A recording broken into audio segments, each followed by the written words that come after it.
Hey guys, if you ever go to the Jeep forums and suggest that you've got a 2005 or 2006 TJ, you'll see thread after thread of oil pump drive assembly issues with relation to these things and why they happen and fixes for them. This week we've had one go south in Project TJ and we're going to replace it. Stay tuned. Hey guys, my name's Daryl Sheether and welcome to Project TJ. If you're new here, please hit the subscribe button on the way out because it really helps us out. This week on Project TJ, we've got the start of an issue with the OPDA assembly, which is the oil pump drive assembly. It's a common fault with 2005 and 2006 TJs. I don't think it's as bad as what people make out to be, and you just need to be vigilant when the sound happens and you need to change out the part. We've started to have this when it's cold because it's starting to come into winter here in Australia. And when the Jeep warms up, the sound goes away. Luckily, here's one I prepared earlier, and I've had this part sitting here waiting for this to happen. It's about $100 part, so it's not an expensive part. The issue with the original Mopar part was that it had an O-ring underneath the brass bushes, and they all could not get up to the top bush, and in the end it causes issues. This is an Omix part, and they've moved the O-ring to the top, and now the oil can apparently get up to the top. The issue with the Omix part is that I've heard is that the sensors don't last all that long, and because we're not throwing any codes in the TJ at the moment, we're going to not use the new sensor, and we're just going to take the sensor out of the current oil pump drive assembly and reuse that. Now there's numerous ways to do this. If you look at the forums, there's lots of people telling you that you've got to take the top off this, mark it with a Sharpie to take out so you can put it back in.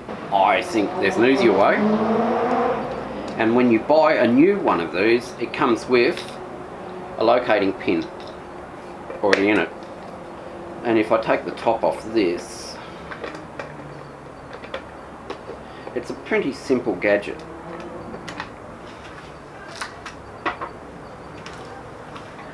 Now if we look at this, there's some, around the edges, there's some indentations, and they're all different indentations, and basically what this is spin around, the sensor here picks up the indentations, and when it hits like a 3 and then a 2 and then a 1, the ECU will then know, yes, we're at top dead center or whatever.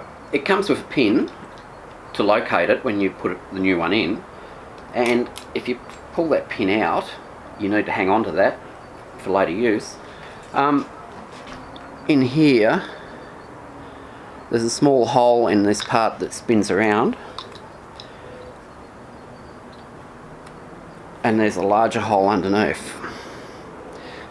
That just needs to line up as so, and we're in the right position. So what we're going to do is, with the old one we're taking out, we're going to take that pin out of the new one, insert it into the old one, and then just pull it straight out of the vehicle. This collar here is where there's a fork that rests on it with a bolt that goes through it. You just need to unscrew that bolt, and this will just pull straight out. We don't want to twist this when we're pulling it out because we don't want to disturb anything there. So if we get this in position like that, we don't have to muck around with trying to get the Jeep at top dead center or whatever. This will tell us that we're in the right position. Now first up I'm going to pull out the new Omix sensor because we're not going to use that, hopefully, and we can start to get this in the right position and pull it out and replace it. Now this is the oil pump drive assembly. It's on the right hand side of the block. This is the OEM sensor, and back here is the connector for it. Because we're going to reuse this OEM sensor because it's not throwing codes and we know it works well, we're going to undo this nut, take that out, and just put that to the side. Now if we take the plastic top off this unit,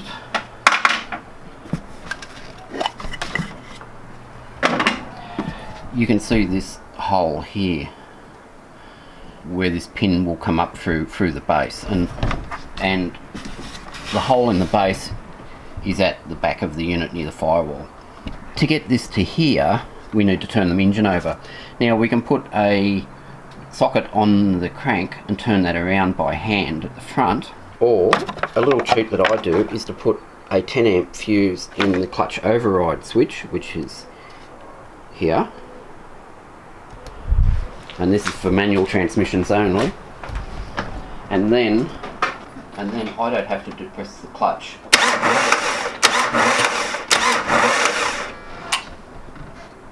To move the engine around. So we've gone past where the pin detent is, so we'll just turn that around at 360 degrees.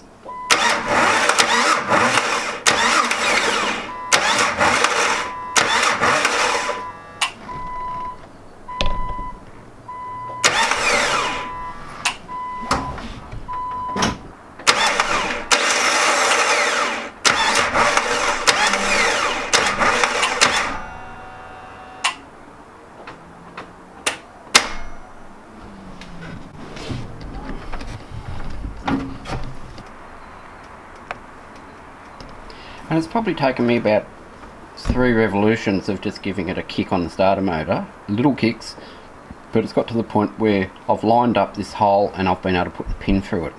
So now this is locked in place. We just need to undo the bolt underneath, take off the sensor and just pull this out.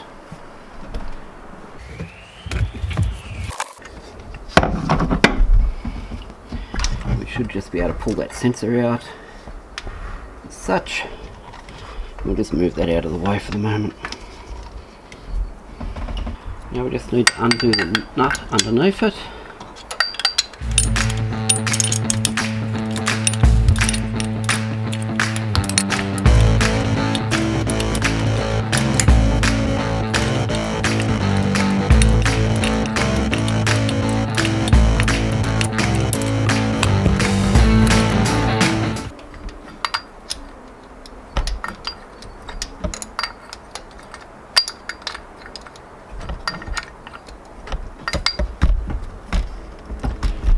And we should be able to just lift this out.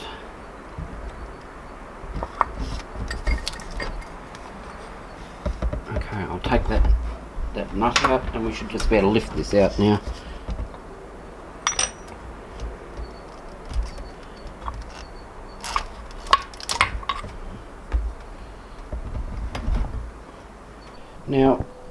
Now we've got this out, you can check these splines, make sure there's no weird wear, because that is a problem, and there's not. And to be honest, I think the wear that people are seeing on these are because they're not changing it out quick enough as soon as they hear any of noise whatsoever, but maybe I'm wrong, who knows. Now before we put the new one in, we're going to put this pin back in, so it's the larger hole on the bottom. And we're going to turn this wheel around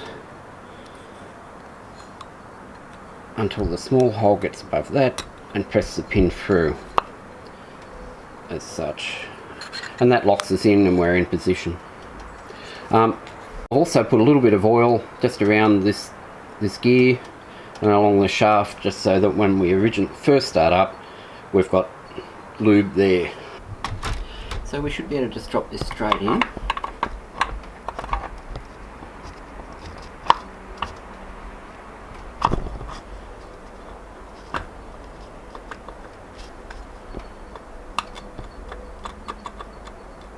As such. Now the collar that goes around the base of it has bent over piece back that goes down, and you can see that it's got a clean section around where the bolt goes. So that goes around the base.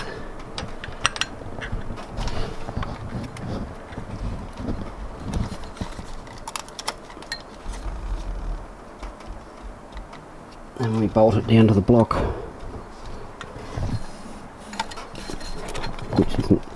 which isn't easy when you've got a camera in front of you.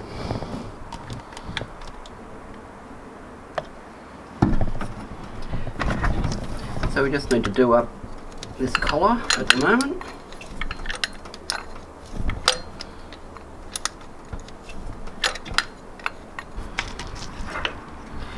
Insert the OEM sensor.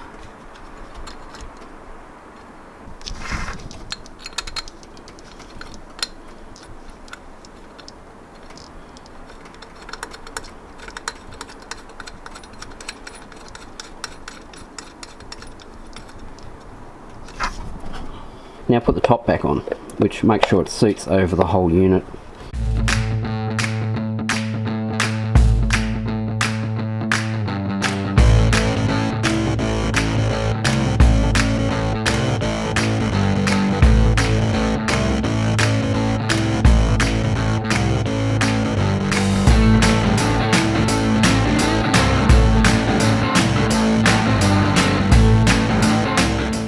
And that should be that. Let's hope. Now let's start this up. Hopefully there's no error codes and it runs okay.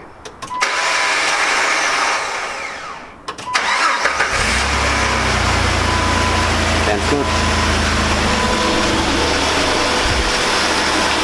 The rev.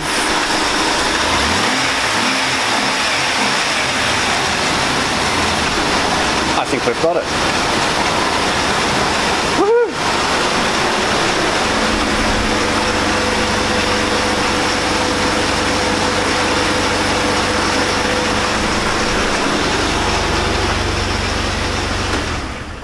Now that wasn't too onerous, and after all of these threads on these damn forums saying that it's the worst thing ever, it's just a part that wears out that needs replacing every now and then.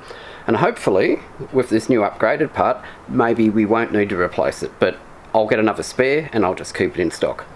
Because if you need to pull it out again, this little fella is the answer to getting your timing. What I think I'll do is I'll just put the pin into the old unit and I'll just keep this on the bench. But I will order another one, and hopefully in another 150,000 miles or something, it'll go again. Maybe. Who knows? Anyway, I hope that helped everyone out. It didn't take all that long. I mean, we're looking at maybe a half-hour job, 3/4 of an hour job. Thanks for watching. I hope you got something out of that, and we'll see you next time. Cheers.